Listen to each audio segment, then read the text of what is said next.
Hi everyone, welcome back to my channel. This week I'm coming to you with another book video. First of all, happy December. I cannot believe we are at the end of 2024 already. Actually, genuinely, where has the time gone? But it actually snowed a ton here in Seoul this past week and the weather's gotten so much colder, and I think it actually genuinely feels like winter now, which is crazy.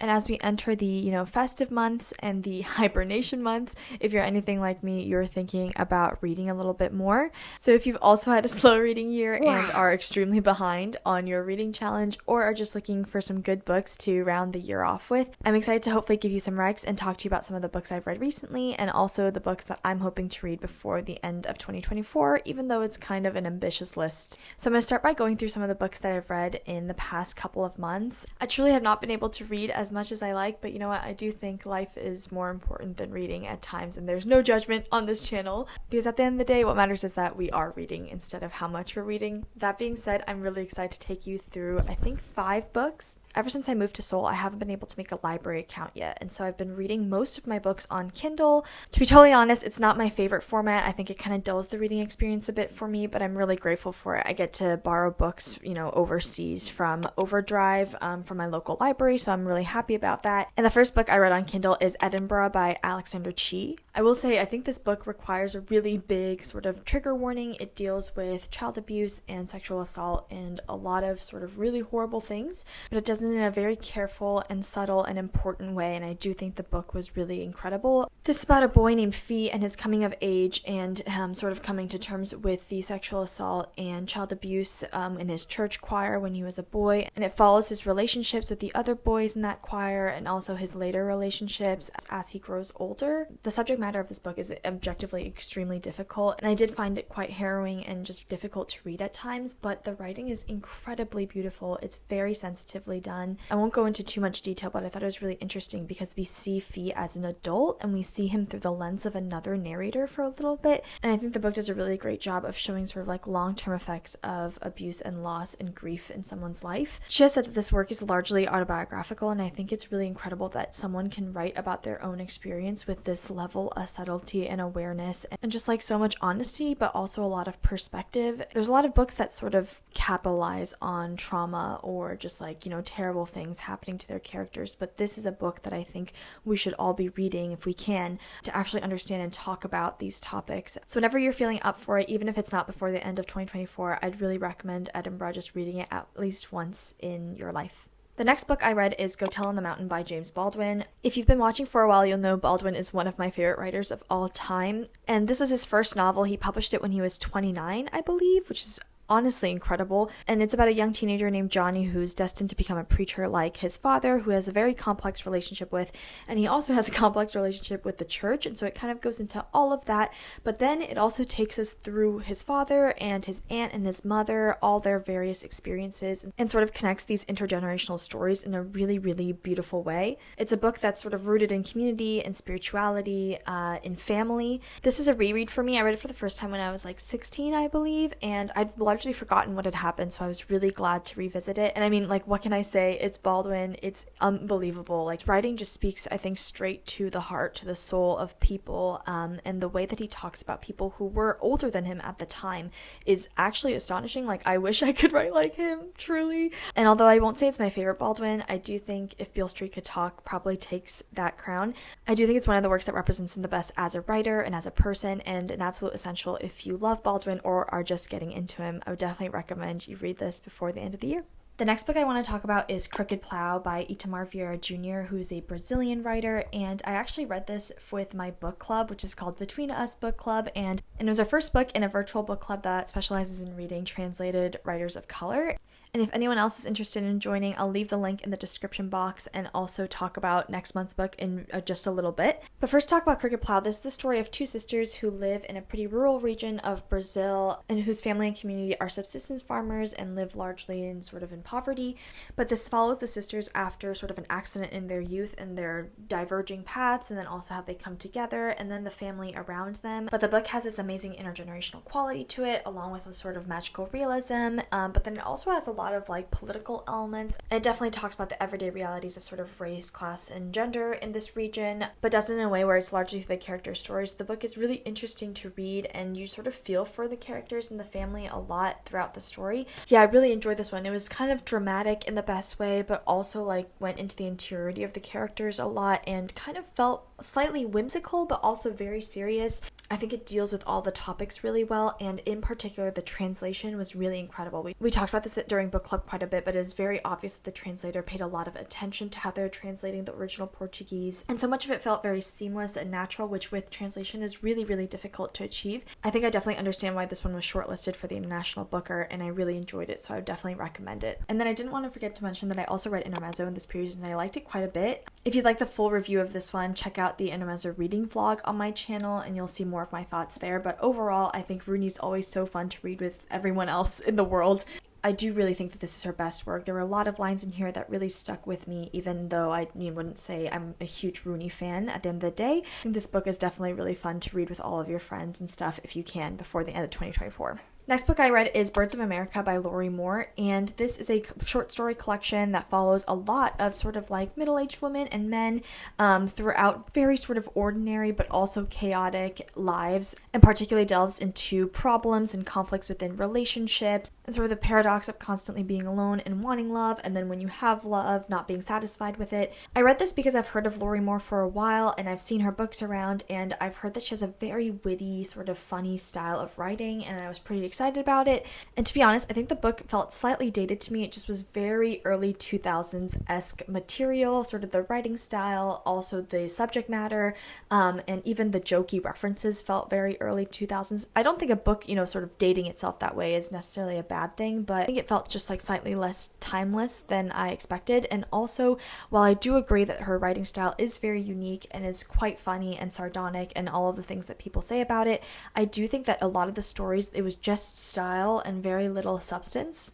I literally sound like Paul Hollywood. Yeah, I think by the end I got kind of tired of the style and the convolutedness of it, and the humor at some point just felt almost too intellectual, and like I wasn't even getting it that much. And so there were some stories, especially in the beginning, like I think the first two I really enjoyed, but the rest of the collection sort of fell off for me. And maybe I'll try a different Lori Moore at some point, but I do think this was a bit of a disappointment.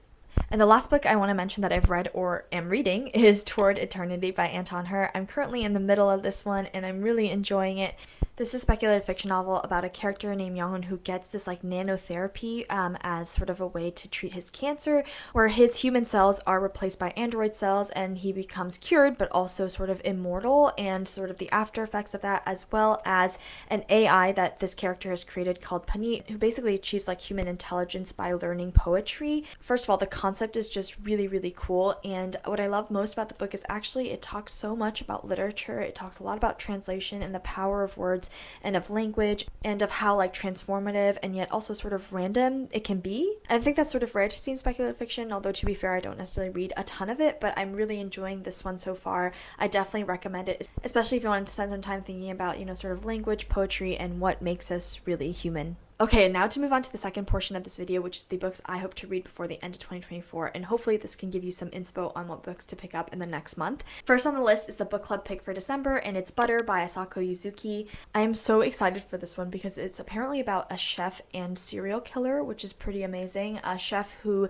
draws in rich men through cooking classes and then kills them.